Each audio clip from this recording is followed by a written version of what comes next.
దేశాన్ని బహుశా నాకు తెలిసి ఎవరు తప్పుపట్టరు. ఉద్యోగాలు ఇవ్వాలి, నోటిఫికేషన్లు వేయాలి, ఎగ్జామ్స్ కండక్ట్ చేసి వీలైనంత తొందరగా భర్తీ చేయాలి, ఎన్నికల్లో మనం ఏదైతే చెప్పామో దాన్ని ఎవరు క్వశ్చన్ చేస్తారని నేను అనుకోవట్లే. కానీ ఈ చిన్న పాయింట్ ఏదో ట్రిగ్గర్ అవుతుంది నాకు తెలిసి. ఎందుకంటే కోదండరామ్ గారు అండ్ హరగోపాల్ గారు కూడా వెళ్ళి పబ్లిక్ సర్వీస్ కమిషన్ దగ్గరికి వెళ్ళి గ్రూప్కిను డిఎస్సికి 90 days ఉన్నారు. వీళ్ళు ఇంకా అన్ని రోజులు అడగలే వీళ్ళు ఎవరు విద్యార్థులు. బట్ వాళ్ళిద్దరు వెళ్ళి అడిగారు 90 రోజులు ఉంటే బాగుంటుంది అని. సో ఏంటి ఇది ఎక్కడ వచ్చింది తేడా? అంటే ముందు ఒక జరిగినటువంటి అంశాన్ని మనం మాట్లాడుకోవాలి వికే గారు. ఎందుకంటే ముఖ్యమంత్రి గారు రివ్యూ చేసినప్పుడు అధికారులందరినీ ముంగడ పెట్టుకుని ఆయన నేను కూడా ఉన్నాం. ఆయన ఒకటే అన్నారు, ఏ రకంగా పాసిబిలిటీస్ పిల్లలకు చేసేటటువంటిది ఉంటుందో మనకు పోయేదేం లేదు, అది అన్ని రకాలుగా మీరు చేయండి. ది బెస్ట్ వే వాట్ మేలు జరిగేటటువంటి ఏ అంశాలు వాళ్ళు చేస్తున్నటువంటి డిమాండ్లో సాహిత్యకమైనటువంటి ఏ అంశాలు ఉన్నా కూడా చేయండి అని అన్నారు. అయితే ఇక్కడ వచ్చినటువంటిది ఏంటిది అని అంటే మనకు న్యాయపరమైనటువంటి చిక్కులు రాకుండా కూడా చూడాల్సినటువంటి బాధ్యత ఉంటుంది. ఎందుకంటే 10 ఏళ్ల సంది ఇందాక కిషోర్ గారు చెప్పినట్టుగా 10 ఏళ్ల సంది కొల్లులు ఇచ్చినట్టే నోటిఫికేషన్లు ఇవ్వాలి, దాంట్లో ఏదో ఒక కొర్రి పెట్టి కోర్టులలో నంచేటట్టు చేయాలి. కోర్టు దిక్కు చూపించేసి దీన్ని దాటవేసేటటువంటి ఒక కపటపు ప్రభుత్వ తీరు ఏదైతే ఉండదో దానికి మనం ఫుల్ స్టాప్ పెట్టినాం. ఎట్లా న్యాయపరమైనటువంటి చిక్కులు ఉంటున్నటువంటి అన్ని అంశాలను కూడా పరిష్కరించి ఇటు హైకోర్టులో కానీ సుప్రీంకోర్టులో కానీ ఫస్ట్ ఈ చిక్కులు లేకుండా, ఎందుకంటే ఏ నోటిఫికేషన్ ఇచ్చినా చెల్లదు, ఆ చిక్కులు అట్లనే పెట్టుకొని మనం మాట ఇచ్చినాం 2 లక్షల ఉన్నప్పుడు ఇప్పుడు మనం 2 లక్షల కొల్లులు అన్నాం ఏడాదిలా, కాబట్టి నోటిఫికేషన్ టక్ ఇచ్చుకుంటూ పోవచ్చు. అవేముంటాయి పోయి ఎక్కడ ల్యాండ్ అవుతాయి, మళ్ళీ కోర్టులో ల్యాండ్ అవుతాయి. సుప్రీంకోర్టు ఒక గైడ్ లైన్స్ ఇచ్చింది. ఏ దాంట్లో Balaji Badavath and others versus Andhra Pradesh అనేటటువంటి దాంట్లో ఏది రూల్ ఆఫ్ రిజర్వేషన్, ఇందాక రాకేష్ గారు అన్నారు కదా, రూల్ ఆఫ్ రిజర్వేషన్ 1:50 రేషియో అనేటటువంటిది బీఆర్ఎస్ హామీలో కూడా ఉండే. దాని కొత్త నోటిఫికేషన్ మనం ఏం చేసినాం, అసలు దీంట్లో చిక్ ఏంటిది అని అంటే 1:50లోనే రూల్ ఆఫ్ రిజర్వేషన్ అందరూ కూడా అకామిడేట్ కావాలి.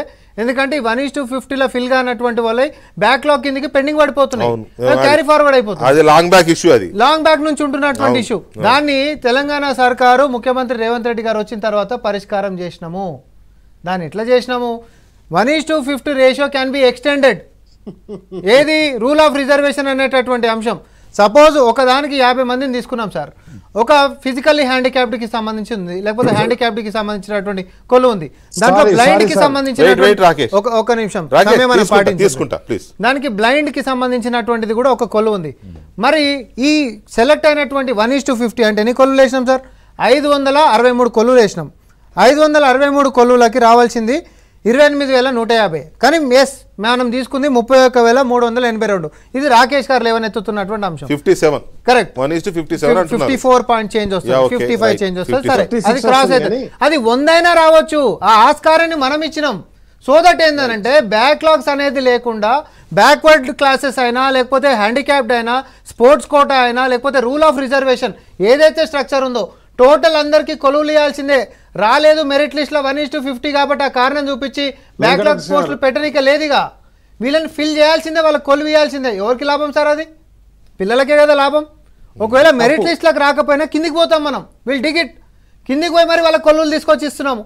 అట్లాంటి దాన్ని స్వాగతించాల్సింది పోయి తప్పులు బట్టి అదేదో Congress party supreme court guide lines మనం కనిపెట్టింది కాదు.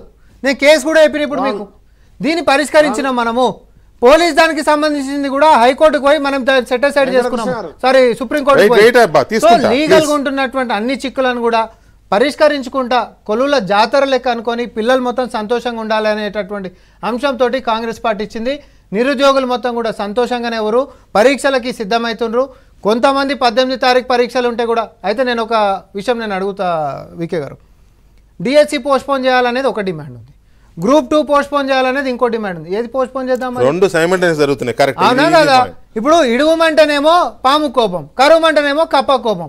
మరి ఏం చేద్దాం మనం, దేని పోస్ట్పోన్ చేయాలి? కోదండరామ్ గారి విషయం ఒకటి అడుగు, లెట్ మీ ఆన్సర్.